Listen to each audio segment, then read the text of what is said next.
ಇಲ್ಲ, ಸೊ ಹಾಗಾಗಿ ನೀವು ಮಾತಾಡಬೇಡಿ ಅಂತ ನೀನೇ ನನಗೆ ಹೇಳಿರ್ತೀಯ. ಬಟ್ ನೀನೇ ಬಂದು ಆ ಜಾಗದಲ್ಲಿ ಮಾತಾಡಿರ್ತೀಯ. ಇನ್ನು ಮೈಕಲ್ ವಿಚಾರನೂ ಆದಾಗ, ಮೈಕಲ್ ಒಂದು ನೆಗೆಟಿವ್ ಪರ್ಸನ್, ಅವ್ನು ಫಸ್ಟ್ ಇಲ್ಲಿಂದ ಹೋಗ್ಬೇಕು ಅಂತಾರೆ.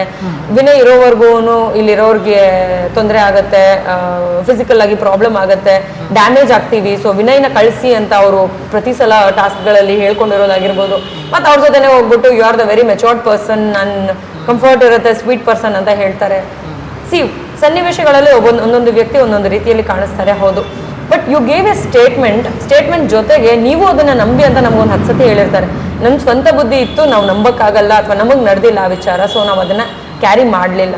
ಇಲ್ಲ ಅಂತಂದಿದ್ರೆ ನಿಮ್ಮ ಇನ್ಫ್ಲೂಯೆನ್ಸಲ್ಲಿ ನಾವು ಬಂದಿದ್ವಿ ಅಂತಂದ್ರೆ ಆಬ್ವಿಯಸ್ಲಿ ಒಂದು ವ್ಯಕ್ತಿ ಮೇಲೆ ನನಗೆ ನಡೆದೇ ಇಲ್ದಿರೋಂಥ ಒಂದು ವಿಚಾರವಾಗಿ ನಾವು ಒಂದು ಅಪರಾಧ ಅವ್ರ ತಲೆ ಮೇಲೆ ಹೊರಿಸ್ದಂಗೆ. ಸೊ ಈ ಹೇಳ್ಕೊಡೋದು ಅಥವಾ ಇನ್ಫ್ಲುಯೆನ್ಸ್ ಮಾಡೋದಕ್ಕೆ ಟ್ರೈ ಮಾಡೋದು, ಈ ವಿಚಾರಗಳೆಲ್ಲ ಅವಾಗೂ ಅಬ್ಸರ್ವ್ ಮಾಡ್ತಿದ್ವಿ. ಬಟ್ ಅದನ್ನ ಲೈಟಾಗಿ ತಗೋತಿದ್ವಿ. ಬಿಕಾಸ್ ಅನ್ನಿಸ್ತಿತ್ತು ಅವ್ರಿಗೇನೋ ಒಂದು ಕೋಪ ಬಂದಿದೆ, ಅದನ್ನ ಈ ರೀತಿ ಹೊರಗಾಗ್ತಿದ್ದಾರೆ ಅಂತ. ಬಟ್ ಅದು ಹೋಗ್ತಾ ಪ್ರತಿಯೊಬ್ಬರಿಗೂ ಅದನ್ನೇ ಮಾಡ್ತಾರೆ ಅಂತ ಅಂದಾಗ ಸ್ವಲ್ಪ ಒಪಿನಿಯನ್ಗಳು ಚೇಂಜ್ ಆಗ್ತಾ ಇತ್ತು. ಸೊ ಅವಾಗ ನಾವಿಬ್ರು ಎಕ್ಸ್ಪ್ರೆಸ್ ಮಾಡ್ಕೊಂಡಂಥದ್ದಿದೆ. ಅವ್ರನ್ನ ಬಿಟ್ಟು ಬೇರೆಯವ್ರ ಹತ್ರ ಎಲ್ಲೂ ಎಕ್ಸ್ಪ್ರೆಷನ್ ಹೋಗಿಲ್ಲ. ಯಾಕೆ ಅಂತಂದ್ರೆ, ಒಂದು ನಾವು ಫ್ರೆಂಡ್ಸು, ಇನ್ನೊಂದು ನಾವು ಅವ್ರನ್ನ ಅರ್ಥ ಮಾಡ್ಕೊಂಡಿದ್ವಿ, ಸಂಗೀತನ ಅರ್ಥ ಮಾಡ್ಕೊಂಡಿದ್ವಿ. ಈ ಅರ್ಥ ಆಗದಿರೋ ವ್ಯಕ್ತಿ ಹತ್ರ ಹೋಗ್ಬಿಟ್ಟು ಇದನ್ನ ಹೇಳಿದ್ರೆ ಚಾಡಿ ಹೇಳ್ದಂಗೆ ಆಗುತ್ತೆ ಅಂದ್ಬಿಟ್ಟು ನಾವು ಇದನ್ನ ಹೊರಗಡೆ ಎಲ್ಲೋ ಅಂದ್ರೆ ಬೇರೆಯವ್ರ ಹತ್ರ ಹೆಚ್ಚಾಗಿ ಮಾತಾಡಲಿಲ್ಲ. ಅಂದರೆ ಸಂಗೀತ ಅವರು ಕಾರ್ತಿಕ್ ಅವರು ಏನೇ ಜಗಳ ಆಡಿದ್ರು ಕೂಡ ಕಾರ್ತಿಕ್ ಅವರು ನಿಮ್ಮ ಹತ್ರ ಬಂದೊಂದು ಹೇಳ್ಕೊತಿದ್ರಿ ಅಲ್ರಿ? ಹೌದು. ನೀವೇ ಸಂಗೀತ ಅವ್ರು ಒಂದು ವೇಳೆ ಬೇಜಾರು ಮಾಡಿದ್ರು ಕೂಡ ಕಾರ್ತಿಕ್ ಅವ್ರಿಗೆ ನೀವು ಸಮಾಧಾನ ಮಾಡ್ತಿದ್ರಿ. ಈ ನಡುವೆ ಅದು ಕೂಡ ನೀವು ಅವ್ರ ಮಧ್ಯೆ ಬ್ರೇಕ್ ಆಗೋಯ್ತಾ? ಅದು ನಿಮ್ಗೆ ಏನಾದ್ರು ಈ ತರ ಅನ್ಸ್ತಾ, ಫೀಲ್ ಆಯ್ತಾ? ಕಾರ್ತಿಕ್ನ ನಾನು ದೂರ ಮಾಡ್ಬಿಟ್ಟೆ, ಆ ಥರದ್ದು ಏನಾದ್ರು ನಿಮ್ಗೆ ಫೀಲ್ ಆಯ್ತಾ? ಇಲ್ಲ, ಅಲ್ಲಿ ಏನಾಗುತ್ತೆ ಗೊತ್ತಾ, ಪ್ರತಿ ವಿಷಯದಲ್ಲೂ ಒಪಿನಿಯನ್ಗಳು ಚೇಂಜ್ ಆಗುತ್ತೆ. ಬಟ್ ಏನಂದ್ರೆ, ನನಗೆ ಮತ್ತೆ ಕಾರ್ತಿಕ್ಗೆ ತುಂಬಾ ಒಳ್ಳೆ ಅಂಡರ್ಸ್ಟ್ಯಾಂಡಿಂಗ್ ಇದೆ. ಸೊ ನಮ್ಗೆ ಅದೊಂದು ವಿಷಯ ಆ ಸಮಯಕ್ಕೆ ತುಂಬಾ ದೊಡ್ಡದಾಗ ಅನ್ಸುತ್ತೆ, ಎಕ್ಸ್ಪ್ರೆಸ್ ಮಾಡ್ತೀವಿ, ಬೇಜಾರ್ ಮಾಡ್ಕೋತೀವಿ, ಅವನು ಮಾಡ್ತಾನೆ, ಕೋಪ ಮಾಡ್ಕೋತೀವಿ, ಆಮೇಲೆ ಅವ್ನು ಬರ್ತಾನೆ, ಇಲ್ಲ ನಾನೇ ಹೋಗಿ ಮಾತಾಡ್ತೀನಿ. ಸೊ ನಮ್ಮ ಬಾಂಡಿಂಗ್ ಮತ್ತೆ ಹಂಗೆ ಕಂಟಿನ್ಯೂ ಆಗುತ್ತೆ. ಯಾವುದೋ ಒಂದು ಫೋಟೋ ಹರಿದಾಕುವಂತ ಒಂದು ಸನ್ನಿವೇಶ ಬರುತ್ತೆ, ಮತ್ತೆ ನಾಮಿನೇಟ್ ಮಾಡುವಂಥ ಸನ್ನಿವೇಶ ಬರುತ್ತೆ. ನೀನು ಮಾಡಿದ್ರೆ ತಾನೇ ನಾನು ಮಾಡ್ತೀನಿ ಅಂತ ಮಾಡುವಂಥದ್ದು ಬಹಳಷ್ಟು ನಡೆಯುತ್ತೆ, ಅದ್ರಲ್ಲಿ ಅದು ಒಂದು. ಬಟ್ ದೂರ ಮಾಡ್ಕೊಂಡೆ ಅಂತ ನನಗೆ ಅವಾಗೆಲ್ಲ, ನಾಮಿನೇಟ್ ಮಾಡ್ಕೊಂಡೆ ಅಂತ ಬೇಜಾರು ಮಾಡಿದಾನೆ ಅಂತ ಬೇಜಾರು ಅವನಿಗಿದೆ. ಅಂದರೆ ಅವನೊಂದು ಸ್ವಲ್ಪ ವಿಚಾರಗಳಲ್ಲಿ ಕನ್ಫ್ಯೂಸ್ ಆಗ್ತಾನೆ.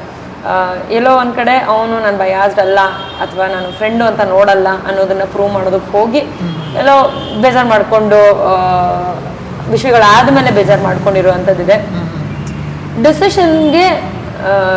ಡೆಸಿಷನ್ಸ್ನ ಒಂದು ಚೂರು ಟೈಮ್ ತಗೊಂಡು ಅವರು ಮಾಡ್ಕೊಂಡ್ರೆ ಪರ್ಫೆಕ್ಟ್ ಆಗಿರುತ್ತೆ. ಸ್ವಲ್ಪ ಹತ್ರದಲ್ಲಿ ಮಾಡಿಬಿಟ್ರೆ ಲೈಟಾಗಿ ತಪ್ಪಾಗೋ ಸಾಧ್ಯತೆಗಳಿರುತ್ತೆ.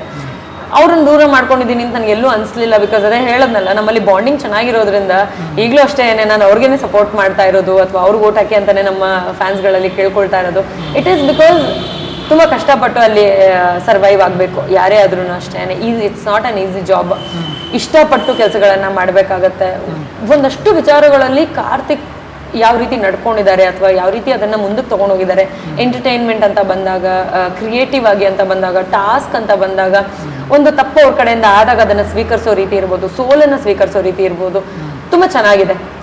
ಆಲ್ಮೋಸ್ಟ್ ನಮ್ಮಿಬ್ರದ್ದು ಮ್ಯಾಚಿಂಗ್ ಆಗ್ತಾ ಇದ್ದಿದೆ ಆ ಕಾರಣಕ್ಕೆ. ಬಿಕಾಸ್ ನಾನು ಅದನ್ನ ಹೇಗೆ ತಗೋಬೇಕಾಗ್ತಾ ತಗೋತಿದ್ದೆ, ತಪ್ಪಾದ್ರೆ ತಿದ್ಕೋತಾ ಇದ್ದೆ, ಅವನು ತಪ್ಪಾದ್ರೆ ತಿದ್ಕೋತಾ ಇದ್ದ. ಅಂದ್ರೆ ಅವ್ನೊಂದು ಸ್ವಲ್ಪ ಆ ಥರ ಇತ್ತು, ನಂಗೊಂದು ಸ್ವಲ್ಪ ಕಂಪೇರ್ ಮಾಡಿದ್ರೆ ಪೇಷನ್ಸ್ ಇತ್ತು, ಡಿಸಿಷನ್ಸ್ ಸ್ಟ್ರಾಂಗ್ ಆಗಿ ಇರ್ತಿತ್ತು ಅಂತ. ಅವ್ರೊಂಚೂರು ಪ್ಯಾನಿಕ್ ಆಗ್ತಾರೆ ಲೈಟಾಗಿ.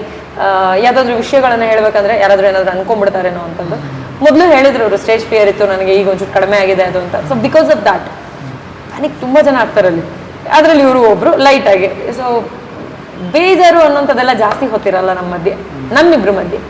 ಅಂದರೆ ಬೆನ್ನಿಂದ ಎಲ್ಲರೂ ಮಾತಾಡೋರು ಇದ್ದೇ ಇರ್ತಾರೆ. ಬಟ್ ನಿಮಗೆ ಅನಿಸ್ದಾಗೆ, ನಿಮಗೆ ಗಮನಕ್ಕೆ ಬಂದಾಗೆ ತುಂಬ ಜಾಸ್ತಿ ಈ ಥರ ಗಾಸಿಪ್ ಮಾಡೋರು ಅಂದರೆ ಯಾರು ಅಂತ ಬಿಗ್ ಬಾಸ್ ಮನೆಯಲ್ಲಿ?